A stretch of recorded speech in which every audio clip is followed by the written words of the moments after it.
नमस्कार दोस्तों, electrical question अड्डा में आपका स्वागत है। दोस्तों आज की इस वीडियो में हम देखने वाले हैं एमसीबी, एमसीसीबी और ईएलसीबी के बीच में डिफरेंस। तो आज का ये वीडियो काफ़ी इंपॉर्टेंट साबित होने वाला है आपके नॉलेज पर्पज़ के लिए। तो चलिए शुरुआत करते हैं इस वीडियो की।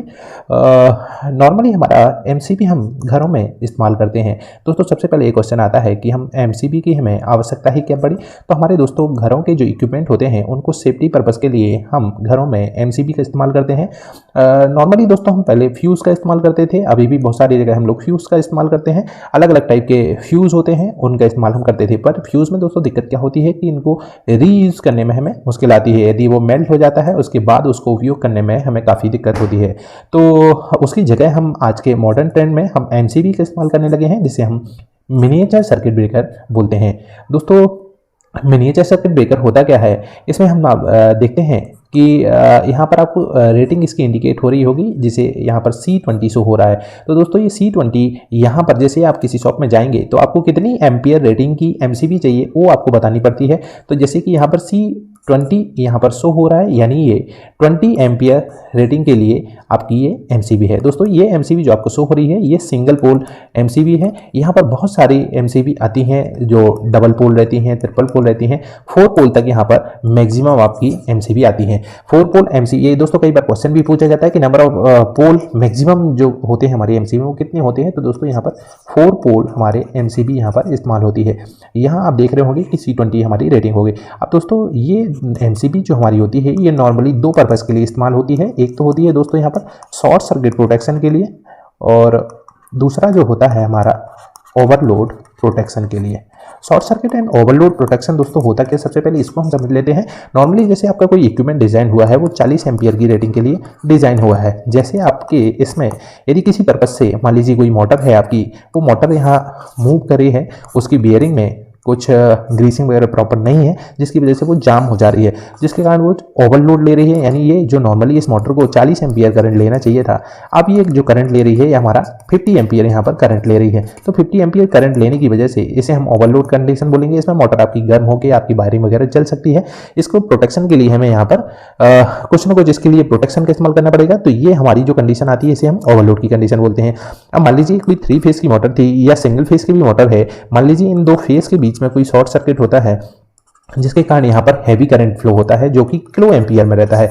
तो इसके प्रोटेक्शन के लिए हमें क्या इस्तेमाल होती है, इसके लिए भी हम एमसीसीबी या एमसीबी इस्तेमाल करते हैं। इस प्रोटेक्शन को हम बोलते हैं शॉर्ट सर्किट प्रोटेक्शन। यानी कोई 2 फेस या फेस टू न्यूट्रल इनके बीच में शॉर्ट सर्किट हो जाने के कारण इसमें काफ़ी ज़्यादा किलो एम्पियर में करंट फ्लो होता है, और यहाँ पर इंस्टेंट ट्रिप की हमें आवश्यकता होती है। अदरवाइज आपकी वायरिंग जल जाएगी या फिर आपका जो इक्विपमेंट है वो भी जल सकता है। तो इसको हम दोनों कंडीशन से प्रोटेक्शन के लिए हम एमसीबी इस्तेमाल करते हैं, जिसका full form miniature circuit breaker होता है। ओवरलोड की कंडीशन में ये हो सकता है कि थोड़ा सा टाइम लेके ट्रिप हो, लेकिन जैसे ही शॉर्ट सर्किट की आती है तो यहाँ पर इंस्टेंट ट्रिप होती है। एमसीबी हमारी नॉर्मली जो दोस्तों आती है घरों में वो हमारी 63 एम्पियर तक यहाँ पर मैक्सिमम रेटिंग इनकी होती है। लेकिन हमारी एमसीसीबी के लिए जब हम बात करेंगे तो यहाँ आप देख रहे होंगे कि एमसीसीबी, सबसे पहले इसका फुल फॉर्म हम जान लेते हैं। ये भी एक तरीके से एमसीबी के जैसे ही वर्क करता है, जैसे हमारा एमसीबी होता है वैसे ही एमसीसीबी होता है। मोल्डेड केस सर्किट ब्रेकर, ये नॉर्मली दोस्तों हमारी इंडस्ट्रियल या कॉमर्शियल पर्पस के लिए हम इसका इस्तेमाल करते हैं। कॉमर्शियल पर्पस के लिए इसका इस्तेमाल होती है। इसकी रेटिंग जो दोस्तों होती है वो काफ़ी ज़्यादा हाई होती है। जो हमारी एमसीबी हो रही थी हमारी 63 एम्पियर तक होती थी, लेकिन ये नॉर्मली स्टार्ट ही हमारी 100 एम्पियर से इसकी रेटिंग स्टार्ट होती है, ये जाती है हमारी 1000 एम्पियर तक। तो दोस्तों इसकी रेटिंग काफ़ी ज़्यादा हाई होती है, इंडस्ट्रियल पर्पस के लिए इस्तेमाल होती है। और दोस्तों ये इसमें एक और एडवांटेज जो आपको दिया जाता है इंडस्ट्रियल में कि इसके जो ट्रिप है, ट्रिप सेटिंग आप नॉर्मली क्लोज या ओपन कंडीशन में देख सकते हैं। जैसे ये जो रेड बटन यहाँ पर इंडिकेट हो रहा है, जैसे ही आप इसको पुश करेंगे तो ये आपका जो है एमसीबी ऊपर मूव हो जाएगा, और जैसे ही आप ऊपर की कंडीशन में इसको मूव करेंगे तो ये जस्ट नीचे की तरफ आ जाएगा। यानी ये प्रोटेक्शन के लिए इसको आप एमसीबी को नॉर्मली कंडीशन में चेक भी कर सकते हैं, जबकि हमारा एमसीबी में ऐसा कोई ऑप्शन यहाँ पर प्रोवाइड नहीं किया गया था। तो इसको भी हम शॉर्ट सर्किट ओवरलोड की कंडीशन में इस्तेमाल करते हैं। पर दोस्तों एक डिफरेंस क्या हो जाएगा इसमें कि हम इसको केवल इंडस्ट्रियल या कॉमर्शियल पर्पस के लिए इस्तेमाल करते हैं। तो ये था हमारा। इसमें आप देखेंगे दोस्तों रेटिंग के लिए इन यहाँ पर शो हो रहा है, इन IN स्मॉल, और 100 एम्पियर यहाँ पर शो रहा है। यानी इसकी रेटिंग जो है वो 100 एम्पियर यहाँ पर है। दोस्तों अगला जो केस आता है हमारा ELCB या RCCB, जिसे हम अर्थ लीकेज सर्किट ब्रेकर या रेसिडुअल करंट सर्किट ब्रेकर जैसे हम बोलते हैं। दोस्तों कई एग्जामों में कई बार पूछा गया है कि RCCB का फुल फॉर्म क्या होता है या ELCB हमारा किस प्रिंसिपल पर वर्क करता है। तो ये रेसिडुअल करंट पर हमारा ये हमारा वर्क करता है। ELCB इसमें ये हमारा नॉर्मली जब हम घरों में इस्तेमाल करते हैं इसको दोस्तों, तो इसको भी आप जैसा कि हमने MCCB देखा, इसको भी हम MCCB की तरह इसको टेस्ट कर सकते हैं। इसमें ये आप देख रहे होंगे टेस्ट रेगुलरिटी यहाँ पर लिखा हुआ है। नॉर्मली इसको ऑन या ऑफ कंडीशन में इसको चेक करने के लिए हम इसका इस्तेमाल करते हैं। पर दोस्तों इसमें डिफरेंस क्या है MCCB और ELCB में, कि ELCB जब आपकी सप्लाई से कनेक्टेड होगी तभी आप इसको टेस्ट कर पाएंगे, जबकि MCCB में इसको ऑन या ऑफ कंडीशन में दोनों में इस्तेमाल कर सकते हैं, दोनों में इसको चेक कर सकते हैं इसकी रेगुलरिटी कि ये प्रॉपर मूव हो रहा है इसके कॉन्टैक्ट की नहीं हो रहा है। तो अर्थ लीकेज सर्किट ब्रेकर हमारा जो नॉर्मली हमारे घरों में इस्तेमाल होता है वो दोस्तों हमारी पर्सनल सेफ्टी के लिए हमारा इस्तेमाल होता है कि इससे कहीं लीकेज करंट उस इक्विपमेंट से या डिवाइस से हो रहा है तो ये उसको ट्रिप कर देगा, उसको हमारे सर्किट से अलग कर देगा। तो ये पर्सनल सेफ्टी के लिए भी इस्तेमाल होता है और इसको हम समझने की कोशिश कर रहे थे। जैसे यहाँ पर आपका ELCB कोई यूनिट लगी हुई है, यहाँ पर 2 वायर आपकी यहाँ पर जा रहे हैं। ये मान लीजिए 50 एम्पियर का कोई लोड आपका कनेक्टेड है यहाँ पर, तो एक फेस एंड एक न्यूट्रल आपकी सप्लाई कनेक्टेड है। ये फेस है ये फेस है, ये न्यूट्रल है। तो जितनी यहाँ पर मान लीजिए 50 एम्पियर यहाँ से ये ले रहा था और उतना ही इसको रिटर्न करना चाहिए न्यूट्रल के थ्रू, यानी यहाँ से भी 50 एम्पियर यहाँ से रिटर्न होना चाहिए। पर दोस्तों मान लीजिए कोई लीकेज की कोई कंडीशन है या यहाँ पे अर्थ हो गया है आपका एक कंडक्टर, तो मान लीजिए यहाँ पर 5 एम्पियर यहाँ पर करंट इसमें फ्लो हो गया, बाकी रिमेनिंग जो है आपका इस सर्किट से होता हुआ यानी 45 एम्पियर यहाँ से फ्लो होता रहा। तो आप देख रहे होंगे यहाँ से 50 एम्पियर था और रिटर्न में यदि आपका 45 एम्पियर यहाँ पर करंट फ्लो होता है तो दोस्तों करंट डिफरेंस के कारण ये यहाँ पर ट्रिप कर देगा, यानी फेस और न्यूट्रल में यदि करंट डिफरेंस होता है तो आपका ELCB यहाँ पर वर्क कर जाएगा। तो इसलिए हम नॉर्मली घरों में सेफ्टी पर्पज़ के लिए ELCB इस्तेमाल करते हैं। दोस्तों ELCB के लिए बहुत सारे क्वेश्चन यहाँ पर पूछे जाते हैं कि इसकी रेटिंग कहाँ तक होती है। तो ELCB की रेटिंग भी जो दोस्तों होती है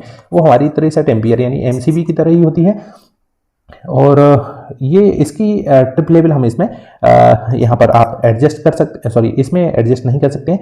एक दोस्तों एक मेजर डिफरेंस एक और ये होता है कि MCCB में आप ट्रिप लेवल को एडजस्ट कर सकते हैं। मान लीजिए आपने 100 एम्पियर की यहाँ पर आप MCCB खरीद कर लाए, मान लीजिए आपको कोई लोड है आपका 80 एम्पियर के लिए उसको इस्तेमाल करना है तो आप इसको सेट भी कर सकते हैं, तो ये 80 एम्पियर के लिए भी वर्क कर सकती है। और MCB जो हमारा होता है वो लो ब्रेकिंग कैपेसिटी के लिए इस्तेमाल होता है और इसको हम घरों में इस्तेमाल करते हैं, जबकि हमारा MCCB जो है MCCB ये होता है लो एंड हाई ब्रेकिंग कैपेसिटी, दोनों के लिए हम इसका इस्तेमाल कर पाते हैं और ये नॉर्मली इंडस्ट्रियल पर्पस के लिए इस्तेमाल होता है। अब दोस्तों इसमें बहुत सारे क्वेश्चन आते हैं कि ELCB हमारा कहाँ इस्तेमाल होता है। तो दोस्तों जैसे ही हमारे घरों में कोई सप्लाई आती है उसके बाद हमारा एनर्जी मीटर लगा होता है और एनर्जी मीटर के बाद ही हमारी ELCB की यूनिट लगती है, उसके बाद ये सप्लाई लोड हो जाती है।